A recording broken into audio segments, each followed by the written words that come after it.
Mosca, Mickey, Mosca, Mosca, Mosca, Mosca. Ladies and gentlemen, let's take a look at this real quick before we can start talking about App Inventor.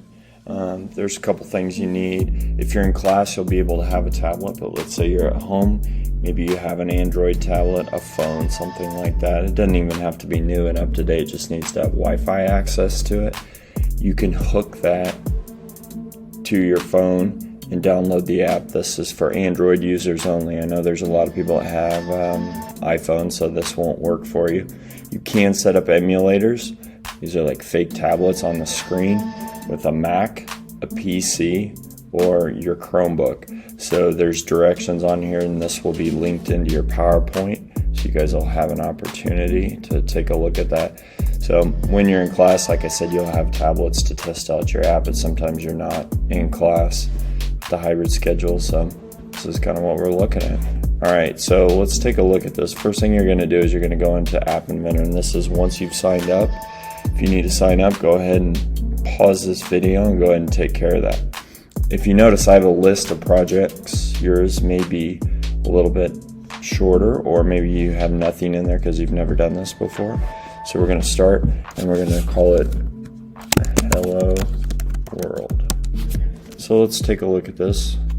Create this. It takes a little bit of time. Pops up. If you notice on here, we've got a typical phone size. It's got tablet, it's got monitor. Let's see what this warning is. It says it's out of date. That's it. I probably shouldn't hit that. Continue with both sessions.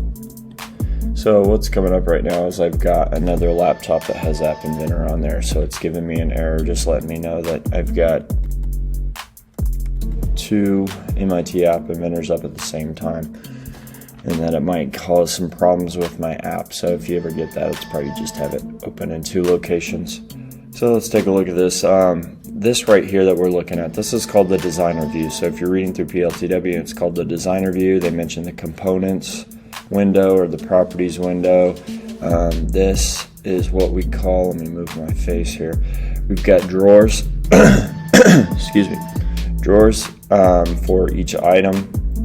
So that you might look in the user interface, you might look at the layout, drawing and animation. So when they talk about, hey, you need to pull something from the sensors drawer, this is where you would go.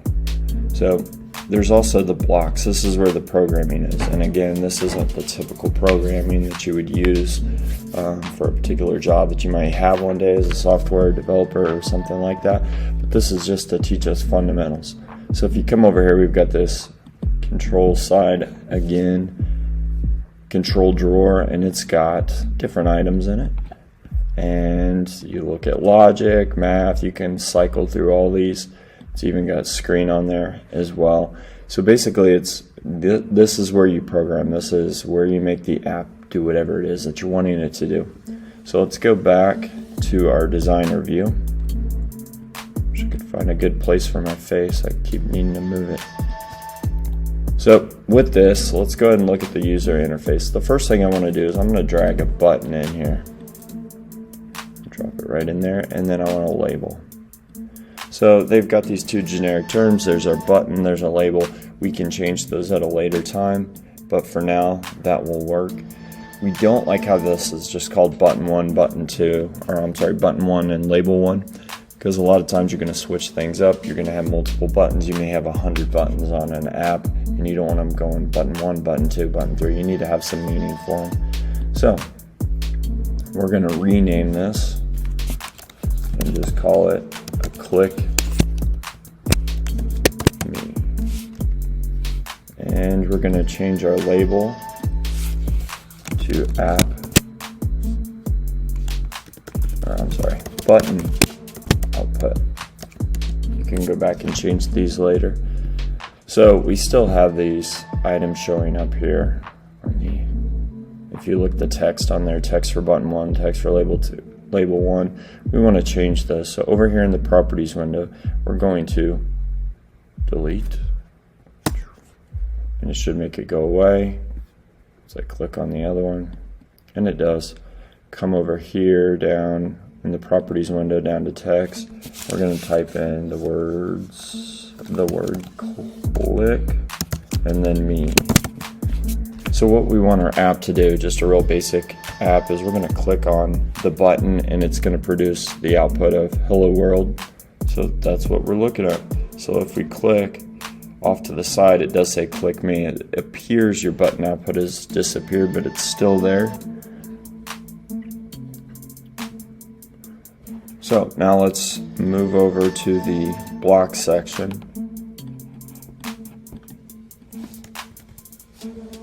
Go to the block section. Now you can get into making the app do something. So what happens when we hit that click button? Well, we want something to show up.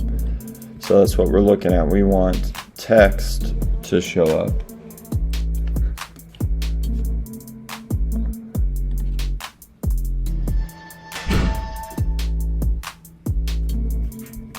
Sorry about that, I had someone step into my room. So we have the click me. When it clicks, what do we want to happen? Well, we need something in the output to show up. So we want to go to the button output. This is our label. So we're going to go here to this piece, and everything should fit in if it's okay. If everything works out okay. You notice there's a red X on there. You click on it. It tells you the block is incomplete, basically. It needs a value block at the end. So when we click it, we want something output to that text. If you remember over here in the properties menu, this text was blank. We set it as blank. But if you go back to the blocks, we can change what that is. So when they click on it, we can have the text show up. And again, oh, there it is, did show up. So what do we want it to say? We're going to type in it, hello world. Alright, so we go to our designer view. This is what appears. So if we come over here to connect, and you should have emulator show up if you took care of installing the emulator. So at this point, if you don't, if you notice on there I'm hitting reset connection, hard reset, sometimes it just needs to be refreshed basically. So if you notice I have the emulator set up, this is a Mac that I'm using.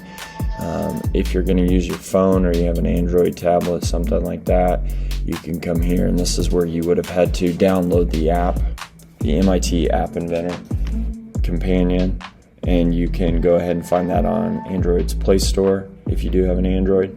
You would scan that at that point and it would take you to your app, but we don't have that. So what we're going to take a look at is the emulator.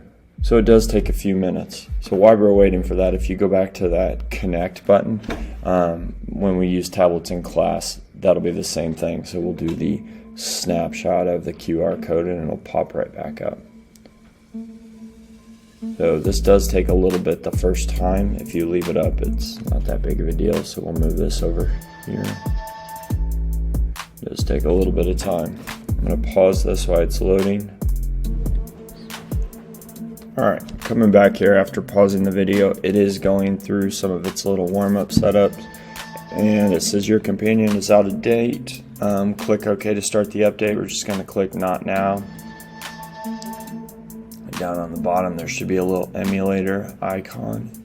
You click me, hello world. That is our first app. Just created our first app. Obviously you can do so much more with this, but just to get us started, this is where we'll begin. So from this point you would have everything you need to know to get started, just to have a bare minimum. Obviously it's not going to be fantastic like it would by the end of the year, but just a good starting point. But for us, this is the end of just a brief MIT App Inventor tutorial.